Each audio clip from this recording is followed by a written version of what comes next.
রক্ষকই যখন ভক্ষক। বিয়ের প্রতিশ্রুতি দিয়ে এক মহিলার সাথে সহবাসের অভিযোগে গ্রেফতার হলেন এএসআই।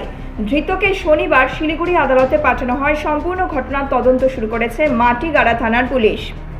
জানা গিয়েছে, ধৃত পুলিশ কর্মীর নাম অমরবীর। বাগডোগরা ট্রাফিক গার্ডের এএসআই পদে নিযুক্ত ছিলেন তিনি। পুলিশ সূত্রে খবর, এক মহিলার সাথে প্রথমে ফোনে আলাপ, এরপর ধীরে ধীরে নিবিড় হয় প্রেম। বিয়ের প্রতিশ্রুতি দিয়ে জোরপূর্বক একাধিকবার ওই মহিলার সাথে সহবাসের অভিযোগ ওঠে সেই পুলিশ কর্মীর বিরুদ্ধে। এরপর চলতি বছরের জুলাই মাসে মাটিগাড়া থানায় তার বিরুদ্ধে লিখিত অভিযোগ দায়ের করেন ওই মহিলা। অভিযোগ দায়ের হওয়ার পর থেকে কাজ থেকে ছুটি নিয়ে গা ঢাকা দেন বাগডোগরা ট্রাফিক গার্ডের এএসআই অমরবীর। জানা যায়, ওই পুলিশকর্মী হাইকোর্টেও জামিনের জন্য আবেদন করেছিলেন, তবে জামিন খারিজ করে দেয় হাইকোর্ট। অবশেষে মাল্লাগুড়ি এলাকা থেকে গতকাল শুক্রবার এএসআই অমরবীরকে গ্রেফতার করতে সফল হয় মাটিগাড়া থানার পুলিশ। আজ ধৃতকে শিলিগুড়ি আদালতে তোলা হয়।